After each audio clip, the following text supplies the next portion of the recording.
Olá pessoal, bem-vindos de volta à Clínica de Grandes Animais. Hoje nós trataremos aí das afecções podais, tentando entender e batendo um papo sobre a etiologia, as principais causas, os principais fatores predisponentes dessas afecções aí que são importantes e causam grandes prejuízos dentro da produção, principalmente da produção leiteira. Nós precisamos entender que todas as afecções podais nos bovinos, ou quase todas, melhor dizendo, elas são diretamente relacionadas a falhas de manejo. Então elas são diretamente aí relacionadas ao ser humano. Tirando, claro, aí, um tumor, um câncer, uma neoplasia, alguma coisa que foge da culpabilidade do ser humano, todas as outras afecções elas são direta ou indiretamente causadas ou relacionadas à falha de manejo e consequentemente aí ao ser humano. O ser humano é o grande responsável pelo maior aparecimento das doenças podais nos bovinos. Muito porque nós, assim como nós discutimos na aula passada, nós estamos fazendo um processo de seleção, principalmente para gado leiteiro, claro, mas também para gado de corte. Nós estamos fazendo um processo de seleção onde nós queremos mais animais. Se vocês pegarem a origem dos bovinos, eles não eram animais tão grandes quanto eles são hoje, eles não eram tão pesados quanto eles são hoje, e principalmente nós estamos alterando não só a conformação desses animais, mas nós estamos alterando o ambiente em que esses animais vivem. Antigamente, 50, 100 anos atrás aí, nós tínhamos animais praticamente a pasto, O nosso sistema era de produção, tanto de corte quanto de leite, era um sistema a pasto, onde os animais aí tinham maior conforto na hora de se apoiar no ambiente. Por quê? Porque ele está pisando em cima de forragem, em cima de um material relativamente mais mole, mais fácil de absorção de impactos. É um animal extremamente pesado, então quando ele se apoia em um local relativamente mais fofo, ele tende a evitar alguns problemas. Cuidado aí que tem algumas observações. Então o que nós fizemos com esses animais? Nós tiramos eles desses ambientes aí de pasto, local onde ele podia deitar em um ambiente seco, limpo, onde ele escolhesse, onde o casco dele não sofria tanto com as pressões do próprio piso, onde o peso dele nem era tão grande, e estamos trazendo esses animais para ambientes confinados. E nós estamos trazendo esses animais para ambientes confinados e estamos mudando a conformação desses animais. Na seleção aí para a nossa querida vaca leiteira, muito linda essa por sinal, ela parece aqueles caras de academia que esqueceram de malhar a perna. Concorda comigo? Olha lá que perninha fininha. É bonito, a vaca fica linda, ubre, traseiro, a coisa mais linda, profunda, a vaca é muito bonita, tá? Mas nós esquecemos de dar sustentação para esses animais. A nossa seleção ela foi muito mais voltada em produção do que para conformação. Agora, nos últimos 10, 15 anos, nós estamos vendo aí um esforço grande de melhoramento genético para tentar melhorar esses outros quesitos, Porque as afecções podais, aí, as doenças de casco, elas são importantes dentro do rebanho e causam um prejuízo econômico grande. Como eu estava falando, nós estamos trazendo esses animais para ambientes estabulados. O exemplo aqui vai ser em cima de gado de leite, mas por favor extrapolem aí para gado de corte, tá? Confinamento de gado de corte, o tipo de piso, o processamento que nós fazemos no piso para que ele possa ser duro o suficiente para que não cause buraco e não tenha absorção de água. Então, no final das contas, é um piso tão duro quanto esse aqui. No nosso caso aqui, em gado de leite, o que nós estamos fazendo é trazendo os animais que estão acostumados a andar, a caminhar e a deitar em ambientes relativamente macios, em cima ali de forragem, que ajuda a absorver um pouco de impacto. Estamos trazendo esses animais para passarem o dia todo em cima de um piso de concreto firme, que pode lesionar o casco, e muitas vezes ele lesiona a ponto de o casco não conseguir crescer em velocidade suficiente para suprir esse desgaste que está sendo causado diariamente. O casco aí cresce em torno aí de meio centímetro por mês, tá? Então, se o piso acaba lixando o casco mais do que isso vai gerar problema.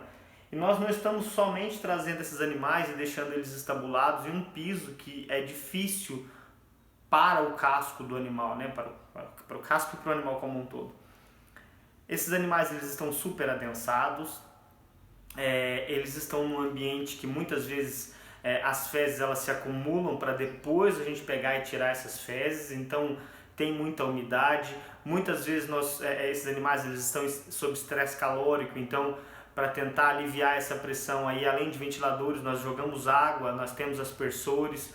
Algumas vezes para ajudar a limpar o ambiente nós jogamos água, e isso tudo ajuda a amolecer o casco desses animais, né? A deixar pior. E aí, claro que o ser humano, depois que ele vê um problema, ele cria ou tenta criar uma solução. E nós estamos aí tentando criar soluções para esses problemas que nós criamos, tá? Como eu falei aí que o animal ele no ambiente ele andava num piso relativamente mais fofo, né, mais macio, nós estamos tentando aí agora cobrir o ambiente com alguns tapetes um pouco mais que tentam, né, absorver um pouco mais o impacto. Essa foto aí é minha, eu visitei esse curral, ele é a coisa mais linda do mundo, tá? Tem esse piso aí, mas só na hora ali que a vaca tá para ordenha. Do resto ali depois, e na sala de espera que estava do lado, não tem não. Então você resolveu o problema só do momento em que ela está ali, mas faltou resolver os outros problemas, né? Tem aí locais de ordenha que nós estamos tentando colocar um piso emborrachado, né? Tem várias alternativas que estão sendo feitas, mas se vocês já perceberam aí pelo início da aula, como são todas erros de manejo do ser humano e muitas delas advindas do nosso processo de seleção genética, a melhor maneira de solucionar de vez todos esses problemas, ou pelo menos controlar ou diminuir, seria através de seleção genética, né? E o que nós vemos aí na realidade, né, na maioria dos currais, vai ser um ambiente aí com uma superlotação de animais e fezes no ambiente, tá? Aqui até que ainda tem pouco, mas é muito comum vocês verem currais onde vai haver um acúmulo de fezes. Isso aí vai ser limpo uma vez por dia, 2 vezes por dia quando muito, se é que às vezes é limpo uma vez por dia. O que as fezes têm? As fezes têm água, tá? E a água ajuda a amolecer o casco. O casco nada mais é do que uma unha. Olha aí nesse caso aí, ó. Isso aqui pode ser de chuva? Pode, mas pode ser também de um erro de manejo? Pode, claro, isso é um erro de manejo na verdade, tá? Nós estamos deixando um ambiente úmido para esse animal ficar com a unha em cima. A unha vai amolecer e quando ela amolece ela serve de entrada de patógenos.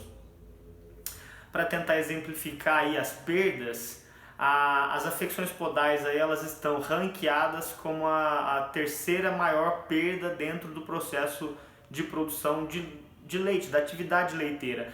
Primeiro, obviamente, são as mamites, né, as infecções aí da glândula mamária, depois vem a reprodução e por último vem os problemas locomotores. Só que os problemas locomotores, eles não afetam somente ou diretamente ou somente o bolso do proprietário porque está com aquela afecção.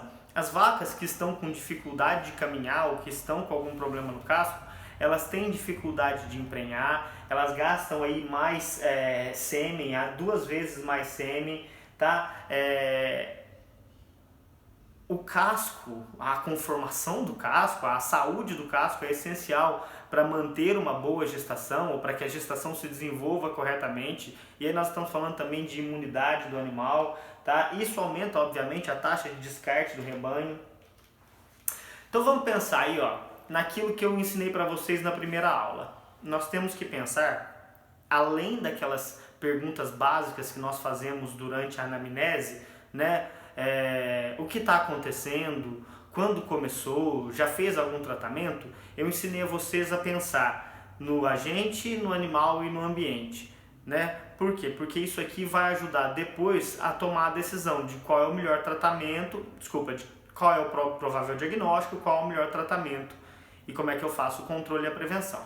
Então aí, lembrando da nossa tríadezinha bonitinha aí de agente, animal e ambiente, vamos tentar estudar um pouco melhor, né, já que eu falei aí do que aconteceu, o animal em si primeiro. E o animal, através do nosso processo de seleção genética, é um dos grandes responsáveis por haver tantas afecções podais. Porque o que acontece? A nossa vaca leiteira, ela foi, como eu disse, selecionada para ser um animal maior, né? E um animal para ter uma grande produção de leite, tá? Isso aí independente da raça. Todas as raças voltadas para leite, elas foram selecionadas para produzir leite. Isso significa que elas têm um peso muito grande na região onde elas carregam o ubre, na região posterior. Então, se você dividir a vaca no meio, né, o peso dela vai estar mais para trás, tá? A linha de equilíbrio dela vai estar mais para a parte posterior. 60% do peso da vaca ele está na parte posterior, tá? Muito devido ao ubre. E se você parar para pensar na conformação do casco do bovino, tá? A unha lateral, a unha de fora, a unha lateral, ela é um pouco maior e ela pega mais peso do que a unha medial. Então vamos pensar numa vaca de 500 quilos, 300 quilos está na parte de trás. Essa vaca tem duas pernas, 150 quilos por perna. Nesses 150 quilos por perna, eles estão apoiados em apenas duas superfícies desse tamaniquinho assim, ó, pequenininha. Isso aqui que está apoiado, uma unha ainda pega mais peso que a outra. Então é como se uma unha pegasse 100 quilos e a outra pegasse só 50. Então nós estamos falando de 100 quilos apoiados numa superfície desse tamanhinho. O que você acha que vai acontecer? É óbvio que essa unha está sofrendo uma pressão muito grande. E quando ela sofre uma pressão muito grande, repare aqui, ó, essa unha aqui, essa região vermelha aqui é a região de maior pressão, ou onde o peso quase todo do animal está ali localizado. Tá? Então o que isso traduz para a gente aí? Que essas vacas selecionadas aí para terem maior produção, elas têm um maior peso na parte de trás, e esse maior peso na parte de trás traduz-se em mais lesões na parte de trás, né, na parte posterior. Então os cascos traseiros, os membros pélvicos, né, eles respondem aí por mais de 90% das lesões podais, das afecções podais.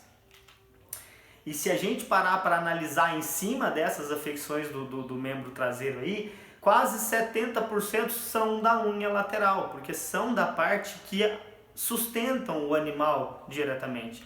Então, essa unha, essas duas unhas de trás aí, laterais, elas precisam de muita atenção, tá? Por quê? Porque são nelas que vão ocorrer a maioria das afecções podais. Como eu falei, estamos estudando o animal, vamos estudar um pouco mais sobre a anatomia normal do casco para a gente entender quais são as afecções. O casco ele é composto ali por uma região, duas unhas, né? Um animal biungulado, duas unhas. Tem uma região externa que é a região da muralha, tá? É uma camada córnea, tá? É uma camada queratinosa, é como se fosse a unha do ser humano. Depois ali olhando o casco de baixo, nós temos a região da sola, lembrando aqui na beirada então tem a região da muralha. No meio eu tenho a região da sola, entre essas duas eu tenho a linha branca, aqui na frente eu tenho a pinça, aqui na parte de trás eu tenho o talão, eu vou ter uma região interdigital aqui, e aqui em cima eu tenho a coroa, que é onde o casco cresce. Isso é importante pra gente mais pra frente. Na parte... tá, acho que eu falei toda a região. Na parte interna do casco, o que é importante saber? Que eu tenho ali dentro do casco a falange digital, a falange distal, e eu também tenho metade da falange média, e tenho ali ainda os tendões que chegam lá no sesamoide, né? E eu tenho os digitais superiores ali, tá? Então tudo isso aí, ele faz parte do casco. E eu não posso esquecer de jeito nenhum, deixa eu ver se a foto tá aqui. A foto tá aqui pra frente. Eu não posso esquecer de jeito nenhum que entre a falange distal e a muralha do casco existe uma quantidade de lâminas ou lamelas, tá? Que é ali que ocorre propriamente dita a irrigação do casco, é onde chega ali os nutrientes para para suprir toda aquela região. E aquilo ali é que vai ser a fonte de inflamação, essas lamelas, né? Elas é que vão se inflamar devido ao processo, né, de laminite. Elas vão gerar laminite. Vocês vão entender um pouquinho pra frente. Tá. É importante aí, aqui tá uma conformação do casco, tá? Uma foto bem ruim, mas para vocês verem aqui, tá? Eu tô vendo aqui a muralha, aqui tem a coroa, aqui eu tenho a região do talão, aqui tá a região da pinça. É importante observar aí que na raça holandesa o tamanho normal de um casco, tá? Ele vai ter ali de muralha aqui na parte da frente em torno de 7 centímetros, na parte de trás aqui do talão uma altura de 3,5 a 4 centímetros e a angulação entre a muralha e a sola aqui embaixo vai ser em torno de 45 a 50 graus na parte de trás e de 50 a 55 graus na parte da frente. Imagina que a vaca ela tem realmente o casco da frente um pouquinho mais inclinado, né? Guarda 50 graus na cabeça que vai ser muito mais fácil quando vocês precisarem fazer um casqueamento. Tá, aqui só para vocês verem, para relembrarem, né? Eu tenho a região da muralha do casco, tá? A região da pinça, esse meio aqui é a região da sola, aqui eu tenho a região do talão, tá? O que é importante aqui? Quem apoia no chão de verdade é a muralha, então é a beirada do casco. A sola não deve apoiar no chão. A sola ela é como se fosse um amortecedor de carro. A muralha encosta no chão, deixa eu ver como é que eu faço aqui para vocês verem. A muralha encosta no chão, não vai dar certo. No que ela encosta no chão, a sola ela afunda para absorver o impacto. Mas quem é que apoia no chão de fato? A muralha. A muralha é quem é responsável por apoiar no chão e fazer esse contato, certo? E a maioria das doenças, que vão acometer ali a sola é porque de alguma forma quem está pisando no chão é a sola em vez de ser a muralha. Então aí começou o erro de manejo que você vai conseguir observar.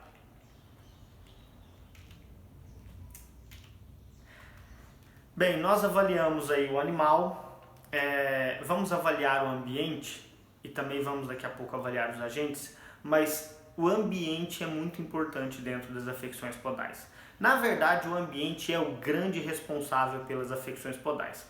Eu falei, obviamente, aí que as vacas elas têm uma predisposição devido a essa seleção genética, devido a essa conformação, maneira de se apoiar no chão e tudo mais. Mas o ambiente ele tem um grande peso nessa história, tá? Ambientes aí confinados, com piso muito duro, um excesso de lotação, uma vaca com alta produção, o erro de alimentação, a alimentação ela também está diretamente relacionada aí a problemas podais, a falta de casqueamento ou casqueamento errado, traumatismo. Vamos ver alguns fatores predisponentes? Essa aí era a minha vaca, ó, Sophie Charlotte. Linda demais. O que eu quero dizer aqui? Que algumas raças têm uma certa predisposição, tá? Raças holandesas e pardo suíço, elas têm predisposição a algumas determinadas afecções podais. Vocês podem ver aí que o gado Jersey, ele é conhecido por ter um casco muito sadio, né? Então a raça, ela ajuda diretamente aí ela é um dos fatores predisponentes. Nós temos também a produção de leite, e não só a produção de leite, quanto maior, né, mais peso no casco e tudo mais, mas também o estágio de lactação, né, o DEL, dias em lactação, porque naqueles 60, 70 dias iniciais aí do pós-parto, a vaca está sob um estresse muito grande orgânico. Ela está em balanço energético negativo, existe uma adaptação na dieta, ela precisa comer muito, mas não consegue, ela está tendo que... A produção de leite está só aumentando, o peso está aumentando, tá? Então, esses 70 dias iniciais aí, eles são normalmente um fator predisponente, porque pode acontecer muitas afecções podais nessa época. Eu tenho diretamente aí o ambiente, tá? Ambientes sujos, ambientes contaminados, ambientes com muitas fezes ou então com muita lama, tá? É importante. como eu falei lá no começo, imagina comigo, por que uma mulher ela põe a mão ali na água para cortar a unha? Eu não sei vocês, mas eu corto a unha depois do banho. Por quê? Porque a minha unha ela tá macia, ela tá mole, eu consigo cortar ela. Se a vaca ela fica sobre um piso molhado constantemente, a muralha do casco dela amolece. Se a muralha do casco amolece, quem é que vai pisar no chão de verdade? Né? Vai ser a sola. Ainda tem mais, quando amolece também a pele ali, e isso acaba sendo fonte de infecção para qualquer besteirinha. Uma pedrinha que a vaca pisou, que ela encostou ali, como aquilo está muito mole, o tecido está muito mole, imagina a mão da gente depois que a gente entra na piscina, né? Fica tudo mole ali, imagina que qualquer coisinha pode servir de porta de entrada para agentes infecciosos, tá? Então o ambiente é o grande responsável aí pelos problemas podais. E aí eu tenho vários exemplos, né? Normalmente aí relacionados com fezes ou com lama, tá? Mas tem também com a própria cama, o ambiente que a gente cria esse animal, ou melhor dizendo aí, o tipo de cama que a gente fornece para esse animal, se tiver, se for uma cama que serve de meio de propagação para alguns patógenos, ou que pode de alguma forma lesionar o pé do animal, tá? Eu estou usando areia ali, mas eu estou usando areia e aqui o ambiente está todo sujo, todo úmido o tempo inteiro.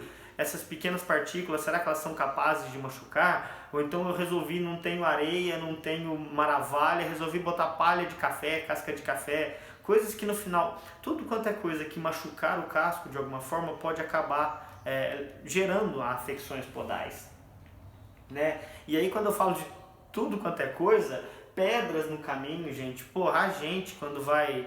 falei uma palavrão aqui, desculpa. A gente quando vai andar e pisa numa pedra, né? Até quando tá de chinelo e machuca o pé, a gente acha ruim.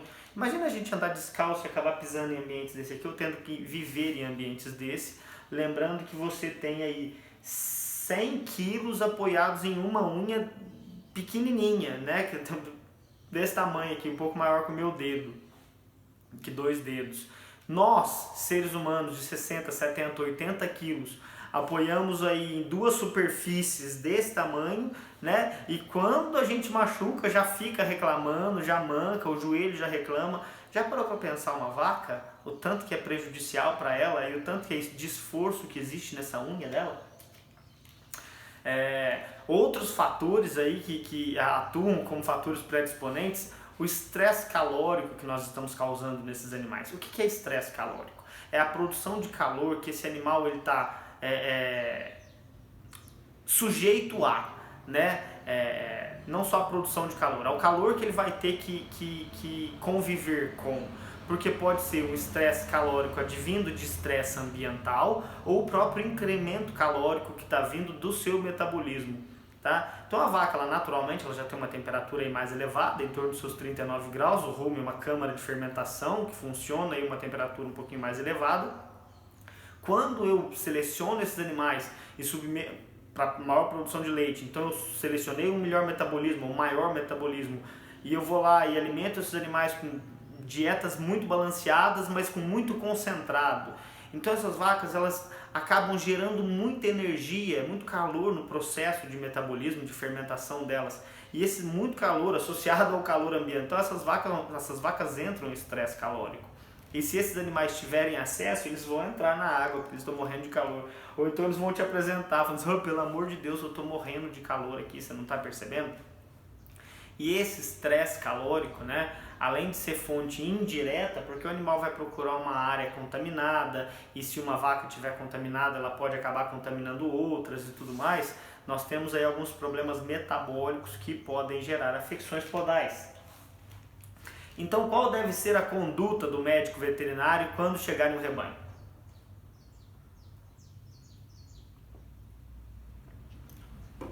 Desculpa, eu estou falando rápido porque são mais de 100 slides. Qual deve ser a conduta do médico veterinário quando ele chegar no rebanho? Quando ele for observar o rebanho? Primeira coisa, essas afecções, elas não são de apenas um animal. Então, não faça medicina de animal individual nesse caso aqui, faça medicina de rebanho. Então, quando você for lá conversar com o proprietário, né, e ele te chamou para observar aquela vaca, não observe só aquela vaca, né? Além das perguntas básicas, o que está acontecendo, quando começou, já fez algum tratamento, deu resultado, não sei o que lá, avalie os outros animais e avalie principalmente o ambiente em que esses animais vivem. Avalie presença de materiais que podem machucar o pé desse animal, avalie a limpeza, avalie a densidade, a quantidade de animais que estão ali, avalie o coxo, avalie a alimentação, avalie a disputa de animais ali pelo coxo, avalie tudo o que você puder, tudo que vier na sua mente aí. Eu estou te falando de alguns fatores ambientais que você vai ver, para você conseguir determinar não só o que está acontecendo, porque isso é relativamente fácil, está acontecendo uma afecção podal X, mas como é que você vai prevenir e como é que você vai controlar aquele problema. Então você deve avaliar o rebanho, por favor. E quando você for avaliar o rebanho, você vai avaliar o score de claudicação, né? O score de vacas mancando. Por quê? Porque isso aí vai ser importante no seu diagnóstico final. É normal em um rebanho você encontrar em torno de 10% das vacas claudicando, o que não quer dizer que esse número é normal, por favor. É normal você encontrar 10% das vacas claudicando devido a todos esses problemas relacionados a tudo que eu falei aí para trás, a erros de manejo, a erros de seleção genética. Então, muito dificilmente você vai chegar num rebanho que não vai ter nenhuma vaca apresentando problema. Tá? E por que avaliar esse grau de claudicação é importante? Porque vai te ajudar também a entender, depois de descobrir o agente, se a doença está começando, se a doença está terminando, o que é que você pode fazer, qual é o tipo de doença. Então vamos lá.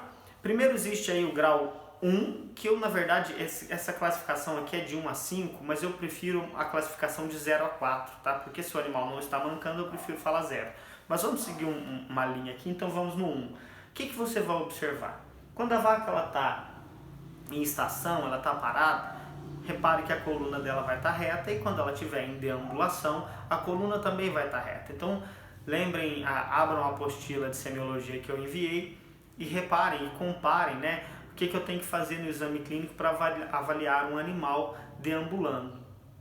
Vocês vão avaliar, nesse caso aqui, o perfil, tá, retilíneo ali da coluna vertebral. Olha aqui em cima da vaca e veja que a vaca ela vai estar ali, uma vaca sadia, ela vai ter a coluna relativamente reta quando ela estiver andando. Claro aí, gente, que vocês devem levar em consideração aí a idade do animal, alguns outros fatores, tá? Por favor.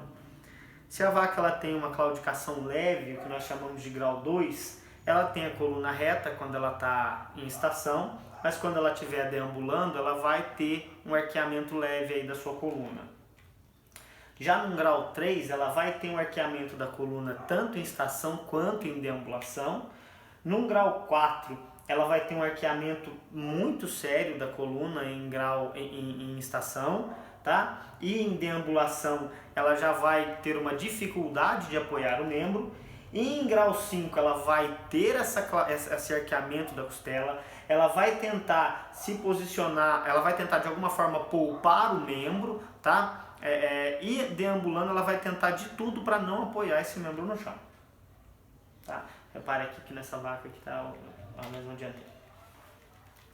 Então aí qual é a sua conduta? Avaliar o rebanho como um todo, descobrir quais são os animais doentes, tratar os animais doentes e partir para a prevenção. Quais são as 3 formas que nós temos aí de lidar com as afecções podais? Você vai sempre, ou sempre que possível, fazer um casqueamento preventivo. Quando for necessário, fazer um casqueamento curativo. Então, um casqueamento preventivo, onde você vai avaliar aí o tamanho do casco, a angulação do casco, vai cortar o que for necessário ali, vai passar grosa, vai passar uma lixadeira, tá? Vai deixar o casco no tamanho, na angulação corretas, vai deixar a muralha um pouquinho mais pronunciada do que a sola, para a sola agir ali como um amortecedor, certo? Algumas vezes vai partir para substâncias que vão deixar isso mais rígido, falaremos para frente. Caso necessário, você vai fazer um casqueamento curativo, e aqui depende do que for a lesão, nós falaremos aqui. E em último caso, caso haja necessidade, você vai fazer uma cirurgia para corrigir o problema que estiver acontecendo ali. As afecções podais, elas podem ser divididas aí em 3 categorias: as contagiosas, as advindas de problemas metabólicos ou aquelas secundárias e incertas, mas não gravem esse tipo de definição, e vamos partir para as afecções e entender uma por uma, que eu acho mais fácil. A primeira é a dermatite digital. O que acontece? Normalmente ali na parte de trás do casco, na região do talão, tá? Você vai ver uma certa... Essa aqui é a foto clássica de livro. Você vai ver uma certa inflamação que normalmente parece uma amorinha, tá? Ela pode apresentar... Eu falei amora, mas ficou muito feio. Um moranguinho. Deixa eu ver mais fotos. Ah, eu não coloquei mais fotos. Ela vai se apresentar aí normalmente na região de trás do casco, na região do talão. Ela é extremamente contagiosa, tá? Então, onde uma vaca pisar, a outra vaca, e ela está contaminada, a outra vaca pisar, vai se contaminar, tá? Os fatores de risco mais comuns aí para propagação da dermatite digital é o excesso de umidade, tá? É a compra de animais de um rebanho contaminado. Então você chegou lá e não observou claudicação, não observou nada, tá? Você vai trazer isso pro seu rebanho, pode acabar trazendo essa dermatite digital. É difícil controlar a dermatite digital. Pode acontecer no casqueamento preventivo, de você passar de uma para outra, tá? A lesão inicial ela é exudativa, ela baba um pouquinho, ela tem um cheiro ruim, não muito, mas tem. O animal sente muita dor, tá? Normalmente é uma lesão circunscrita de 1 a 2 centímetros, depois ela vai aumentando, tá? Obviamente aí é sensível ao toque, tá inflamado. Não acredito que eu não botei mais. Botei sim, eu só botei no lugar errado. Essa aqui é a foto da dermatite digital ainda, tá, gente? Não, no slide aí tá errado. O que acontece aqui, ó? Eu tenho lesões iniciais, né? Elas parecem um moranguinho e elas podem aumentar de tamanho, tá? E quando ela aumenta de tamanho aqui, ela pode ficar hiperplásica, que na verdade é só o tecido ali tentando tampar aquela região. Quais são os 2 agentes causadores? É o Dichelobacter nodosus e o Fusobacterium necrophorum, tá? É o Dichelobacter e o Fusobacterium. Agora sim, a dermatite interdigital. A dermatite interdigital, ela é causada pelos mesmos 2 agentes, o Dichelobacter e o Fusobacterium. A diferença é que em vez dela ocorrer na parte de trás, na parte ali da região do talão, ela vai ocorrer na região realmente interdigital, entre os dígitos. Ela é uma doença contagiosa, extremamente contagiosa, tá? É muito fácil passar de um rebanho para o outro e de uma vaca para outra. Normalmente é passada aí por ambientes contaminados, então por excesso de umidade, excesso de fezes, excesso de lama. Quanto mais animais você colocar no ambiente, então quanto maior a densidade de animais, mais rápido essa doença se espalha. Ela é uma das causadoras do tiloma, que é o nome técnico para o que a gente conhece como gabarro, né? Então aí, quando acontece o gabarro advindo de uma dermatite interdigital, essa doença ela recebe o nome de dermatite interdigital com crescimento de tecido de granulação exuberante.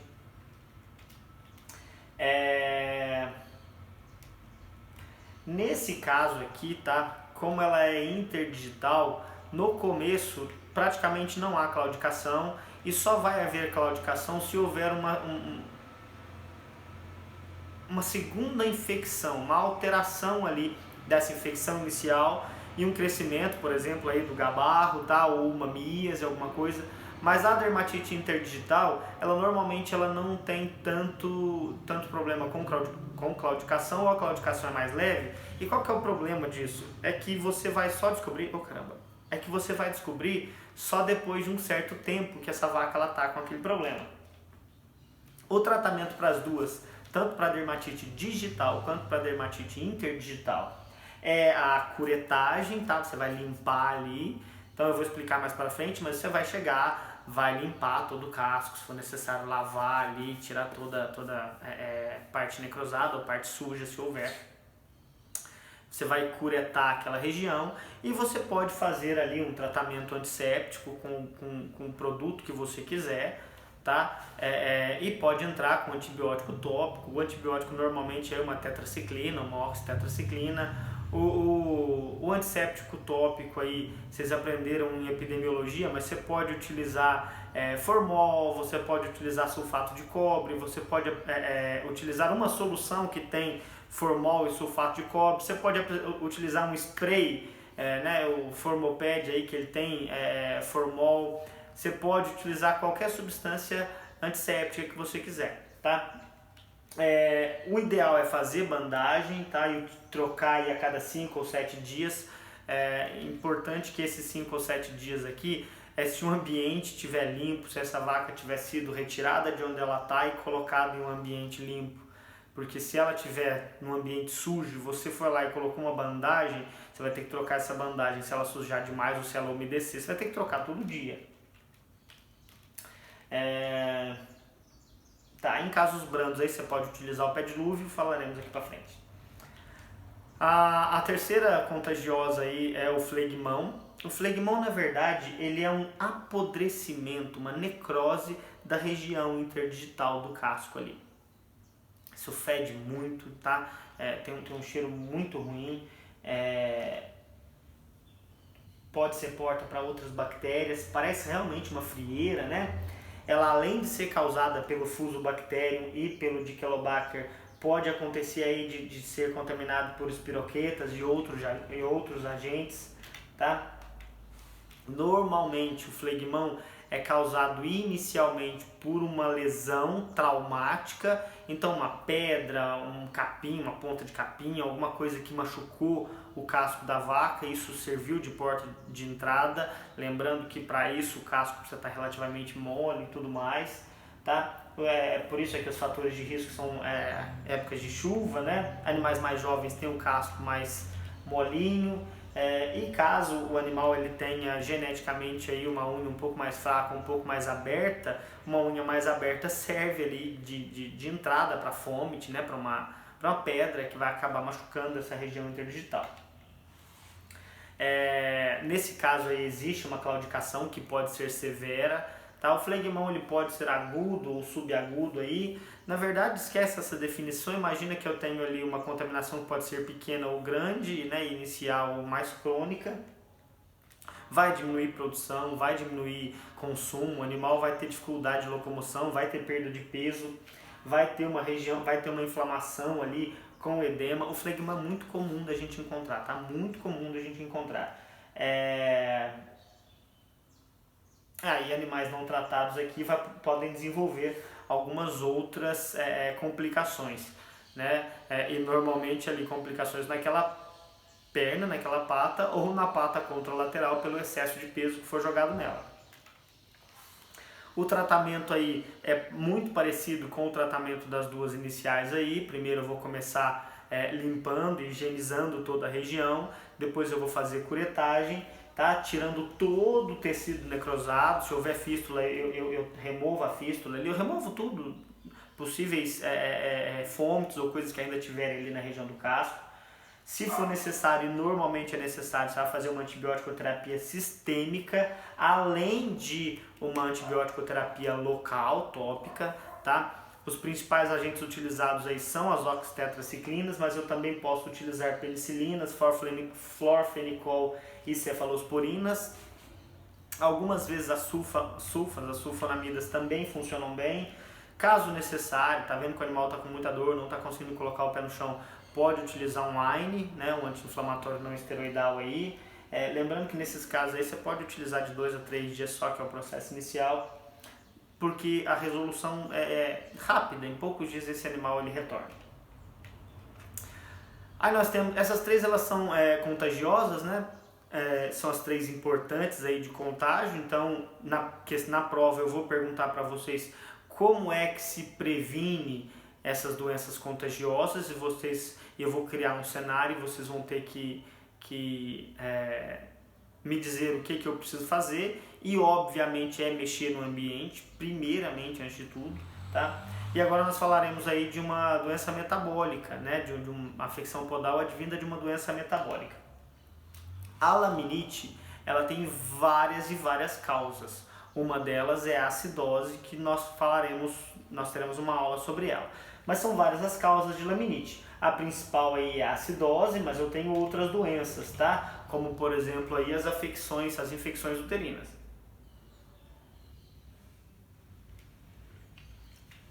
Para não entrar muito em detalhe, tá? Vamos lembrar aí da acidose, que o animal está comendo muito concentrado. Essa alta quantidade de concentrado aí, se o concentrado tiver uma rápida fermentação, né, vai ocorrer uma alta produção de ácidos graxos voláteis e às vezes uma alta produção de ácido lático. Isso tudo reduz demais o pH ruminal. Então primeiro eu crio uma acidose ruminal e se esse ácido lático for absorvido, eu crio uma acidose metabólica.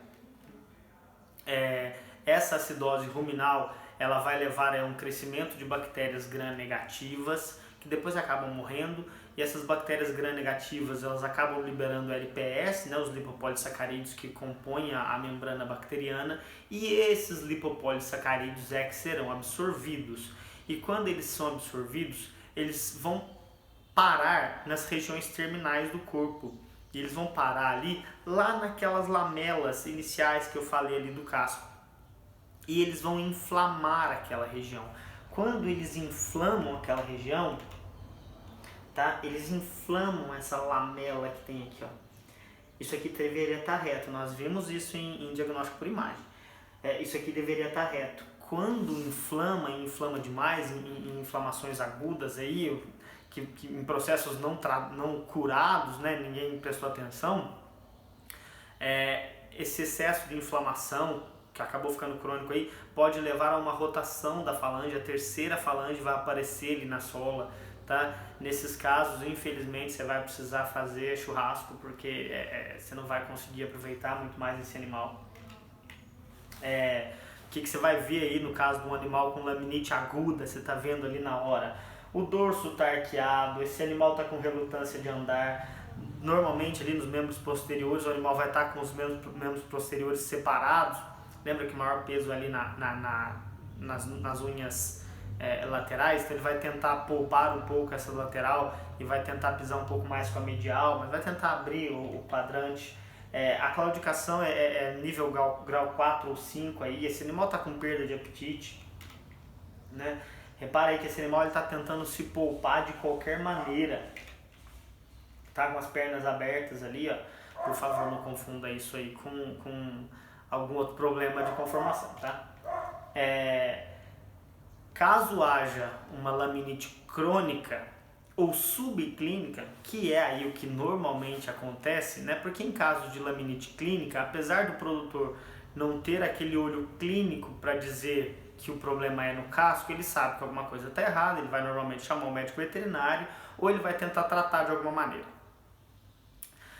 No caso da laminite subclínica, que vai gerar aí os problemas crônicos, ela sim é que é o grande problema e é nela que vocês têm que focar, porque ela é quem vai diferenciar vocês na hora que vocês chegarem numa propriedade.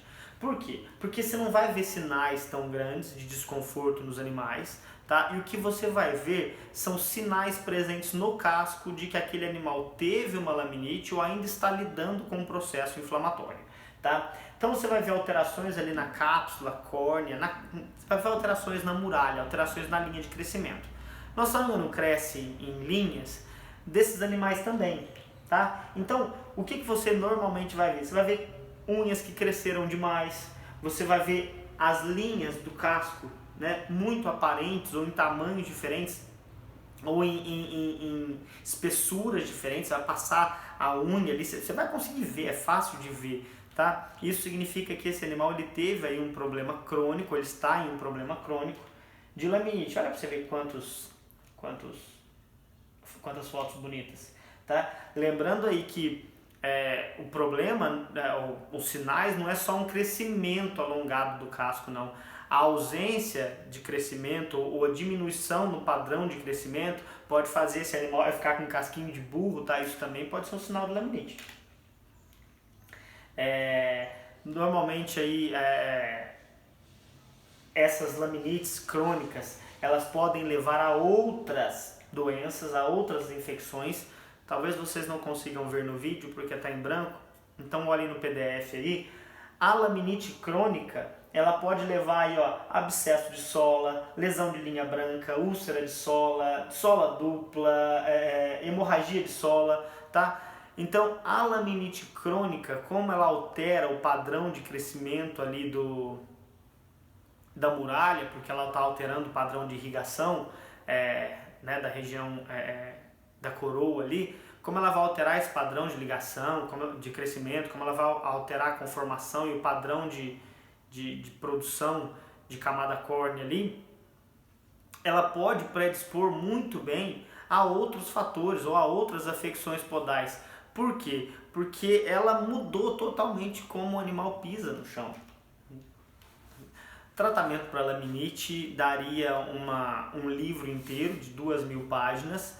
Tá? Nós temos várias coisas que nós podemos utilizar, normalmente aí muitas delas trazidas de equinos, tá? Em equinos o preventivo seria tentar colocar ele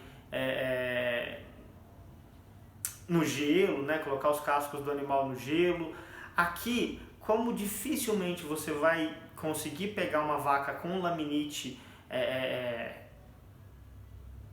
aguda, tá? Ou então ali você viu que ela vai ter uma acidose, você vai tentar tratar, prevenir uma laminite, o que vai ser muito difícil de acontecer, normalmente você vai partir para um tratamento. E o tratamento vai ser tentar dar o anti-inflamatório, aí normalmente anti-inflamatório não esteroidal. Caso você suspeite que ainda haja infecção, né, esses lipopolissacarídeos ainda presentes ali, você vai, talvez seja necessário entrar com antibiótico, né? E aí vai depender muito da disponibilidade, talvez as sulfas sejam suficientes, mas o mais importante aí mesmo vai ser o casqueamento corretivo, para tentar fazer esse animal voltar a pisar da maneira correta. Porém, eu posso tentar atuar preventivamente, essa é outra questão de prova, tá, gente? Eu posso tentar atuar preventivamente para evitar que a laminite aconteça. Como é que eu faço isso? Eu vou observar a dieta. Eu já sei que dietas com alto concentrado e com concentrados de fácil metabolização, normalmente com muito amido, podem gerar acidose. Para evitar que aconteça acidose, eu preciso que a vaca babe bastante para que ela produza bastante bicarbonato, para que esse bicarbonato tampone o rumen. Como é que eu faço isso? Eu posso tentar utilizar fibras fisicamente efetivas, tá? Uma porcentagem da dieta vai ter fibras. Não foi eu que dei aula para vocês, mas em forragicultura eu falo que a silagem ela deve ter em torno de 1 centímetro de tamanho para poder ser bem digerida pelo rumen. Porém, se eu só fornecer esse material como volumoso, eu estou fornecendo pouca quantidade de fibra fisicamente efetiva, porque eu preciso de uma pequena parte ali da dieta com o tamanho da partícula ali em torno de 4 a 5 centímetros, porque isso vai estimular o rumen a fisicamente trabalhar e essa estimulação estimula a produção de saliva. Além disso, eu posso adicionar aí ou considerar na dieta em torno aí de 30% de FDN. Então 30% de FDN mais essas partículas com seus 5 centímetros aí, eles ajudam, tá, a evitar que o processo de acidose aconteça. Úlcera de sola, ela normalmente aí é causada por coisas que vão machucar o casco, tá? Normalmente ele está relacionado com a formação do tecido córneo ali na sola. Esse tecido córneo ele está mais mole, então não só com essa formação, mas como ambiente, tá? Se a vaca ela está num ambiente úmido ali, a sola ela está mais fraca e se tiver uma pedra, um pedrisco ali, alguma coisa que machucou a sola desse animal, isso pode gerar uma úlcera, tá? A própria tuberosidade ali da falange pode comprimir a sola e essa compressão mais um piso duro pode acabar levando a úlceras. O que eu vou ver na úlcera de sola? Eu vou ver uma lesão normalmente circunscrita, obviamente na sola, né? Essa úlcera de sola, ela pode acabar vindo junto com uma sola dupla, porque o que acontece? Talvez o impacto, né, machucou ali por dentro, levou a um processo inflamatório e o corpo vai tentar criar uma sola nova ali embaixo enquanto tem essa aqui de cima.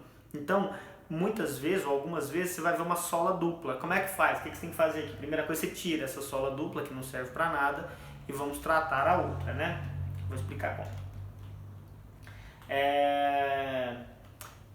Úlceras de sola que acabam sendo, ficam grandes demais ou são não tratadas, elas podem levar a outras complicações, tá? Como por exemplo lesões de tendão flexor digital, até o seu rompimento, né? Tendinites, ou um flegmão generalizado, que é essa necrose que vai acontecer ali em todo o casco. A claudicação ela é variada, ela pode ser desde leve até severa, então vai depender aí do grau de acometimento que está no casco. Olha que coisa mais linda até essa aqui. Olha que legal, eu não falei que a vaca ela costuma se apoiar nas unhas laterais, ela está apoiando na unha medial. Vocês estão vendo que ela está tentando poupar a unha lateral? Esses abscessos, essas úlceras de sola, elas podem vir juntas aí com formação de sinos, né? Com formação de caminhos dentro do casco para poder liberar a pressão, para poder até, dependendo da infecção ali, liberar pus. Então, se você, às vezes você tem uma úlcera lá embaixo que a saída dela está aqui em cima. Não coloquei no slide. O tratamento para úlcera de sola normalmente é colocar um tamanco na unha sadia. Então, se eu tenho aqui a unha lateral, ela está com uma úlcera de sola, o que eu faço? Eu colo um tamanco aqui na úlcera sadia. O que é esse tamanco? É um tamanquinho de madeira, tem foto aqui, na conformação certinha da unha. Existem colas especiais, tá? Mas é facinho de comprar. Eu falo especial só porque ela precisa durar mais tempo, tá? Mas existem pessoas que fazem de diversas maneiras. Mas compra a colinha especial. Você cola ali e aí você vai tentar tratar essa úlcera. O primeiro processo é que você tirou ela do chão, então você aliviou todo o peso ali. E aí você vai partir ou para tratamento tópico ou para tratamento sistêmico. Normalmente um tratamento tópico é suficiente ali, ou com uma substância antisséptica ou uma substância ali, um antibiótico tópico, mas obviamente isso depois de uma limpeza correta e tudo mais, faz a bandagem bonitinha. Pode fazer uma impermeabilização. Na aula prática nós faremos aí um processo de impermeabilização de um casco. A doença da linha branca, ela normalmente acontece aí por uma má qualidade na formação do casco, né? Ou também pode ser advinda de laminite, normalmente em bovinos estabulados. E o que acontece? Essa aí vocês conhecem, equinos por outro nome, não é verdade? Existe aqui um apodrecimento da linha branca, tá? E esse apodrecimento ali, aquilo ali vira fonte de parada, de sujeira, de sujidade, e essa sujidade pode levar a uma outra contaminação, a infecção bacteriana, tá? Então olha aqui, tem esse desenho aqui, mas olha essa aqui pra você ver que coisa linda. Como é que vocês conhecem isso em equinos mesmo? Como é que trata essa doença da linha branca ali? Quase que eu falei o nome já, de equinos. Como é que trata essa doença da linha branca ali? Normalmente com antisséptico local, tá? Muitas vezes não é necessário bandagem, não é necessário antibiótico sistêmico, só um casqueamento corretivo, evitar que sujidades parem ali e passar um antisséptico local, passar uma substância que tente endurecer o casco, então normalmente um pedilúvio ou um sulfato de cobre ali são suficientes. A erosão do talão, também advém aí de má qualidade no casco, então também advém de problemas de manejo, umidade, né? Animal com o pé no chão há muito tempo, lama, dejetos, tá? Pode ser sequela, a erosão de talão ela pode ser sequela das dermatites digital e interdigital, tá?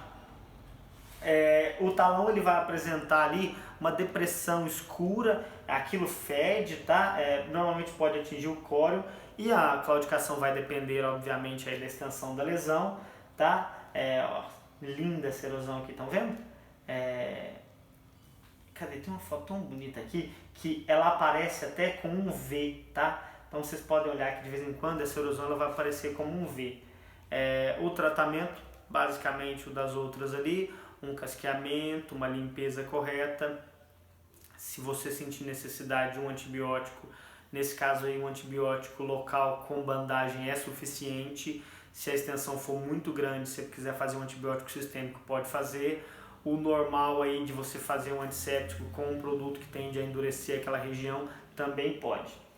A hiperplasia interdigital é o gabarro que eu falei para vocês, ela também é conhecida por tiloma, ela tem alguns outros nomes, tá?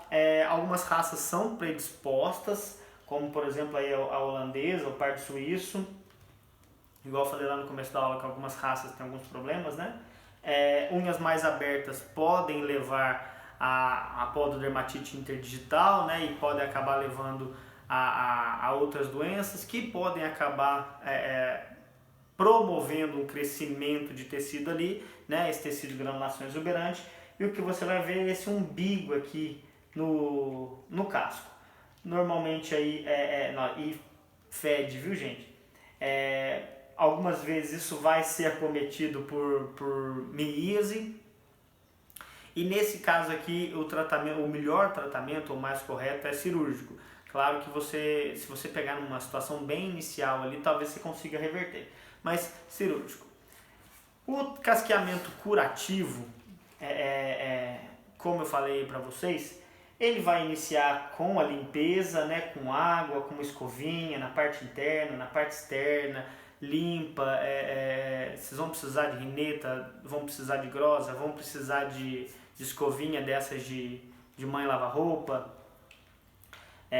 vai precisar de esmerilhadeira, tá? E aqui ele tá com uma que não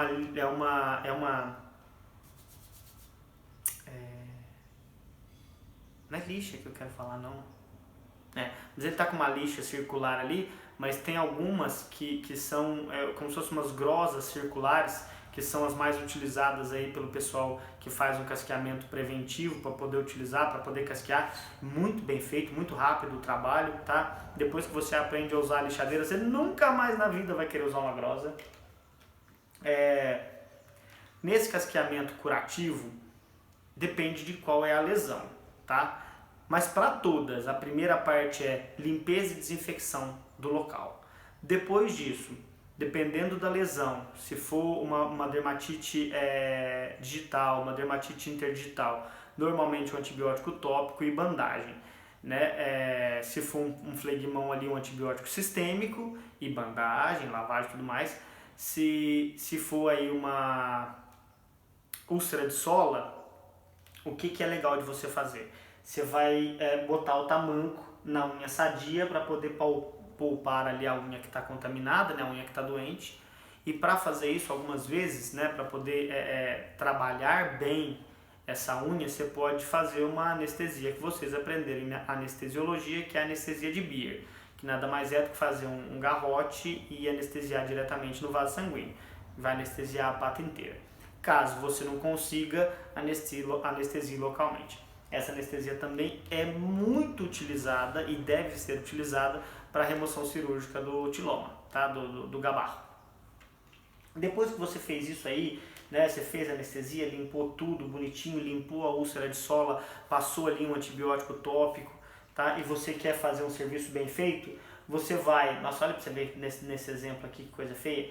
Depois que você limpou bem, você vai pegar e vai fazer o antibiótico tópico, né? O que você precisa fazer. Se tiver um extenso assim, por favor, você vai fazer um antibiótico sistêmico. você vai fazer a sua bandagem, tá? Você fez a bandagem, você quer impermeabilizar essa região. O normal aí é a gente utilizar uma emulsão asfáltica, tá? Ele tem alcatrão, ele tem um punhado de coisa ali, ele tem um cheirinho forte, mas ele impermeabiliza o casco da vaca, né? Impermeabiliza o seu trabalho. Isso aí impede que, ou pelo menos evita, né, que a vaca, quando voltar para o rebanho normal, que ela acabe se contaminando com outros patógenos, outras coisas ali, e você garante que por pelo menos um certo período de tempo esse ferimento vai estar saudável, né? Vai estar curado, não vai estar infeccionado, contaminado. Eu preciso fazer, como eu disse lá no começo, o controle e a profilaxia de todas essas afecções podais, tá? Então eu preciso corrigir todos os erros de manejo. Eu preciso corrigir erros de manejo aí com excesso de concentrado, com evitar terrenos irregulares que contenham pedras. Eu preciso avaliar a genética do rebanho, a superlotação. É necessário ter paciência na hora de conduzir o animal para que ele escolha e tenha paciência no local onde ele está pisando, tá? E obviamente aqui eu vou trabalhar com duas coisas que são o casqueamento preventivo e o uso de pedilúvio. O casqueamento preventivo, tá? Ele tem várias vantagens aí. Normalmente eu faço uma vez por ano, podendo ser 2 vezes por ano, normalmente aí quando a vaca tiver os seus 150 dias de lactação. A principal coisa do casqueamento preventivo aí é a dificuldade de lidar com uma vaca gestante, tá? Então, quando a gente tem aquelas carrocerias lá que elas pegam a vaca e deitam a vaca, fica mais fácil a gente conseguir trabalhar, mas virar uma vaca com a gestação muito adiantada não é recomendado não. O que eu vou fazer no casqueamento preventivo? Eu vou trazer de volta a unha à sua conformação normal, mais ou menos ali seus 7,5 cm, uma vaca holandesa, 7,5 cm ali de muralha na frente, com os seus 3,5, 4 centímetros de altura de talão, numa angulação ali em torno dos seus 50 graus. Existe um comprimento aqui agora que eu esqueci para o tamanho do casco dianteiro e traseiro, mas se você guardando esses dois você consegue achar o tamanho do talão, o tamanho do comprimento do casco. Esses aí são os materiais utilizados, tá? Para quem não conhece, eu tenho rinetas dos mais diferentes formatos, tá? Tem Shira, vai ter, nem sei pra que botar Shira, vai ter grosa, tem turquês, tem a pinça de compressão, né, pra gente avaliar dor no casco, e tem o que vai ser a principal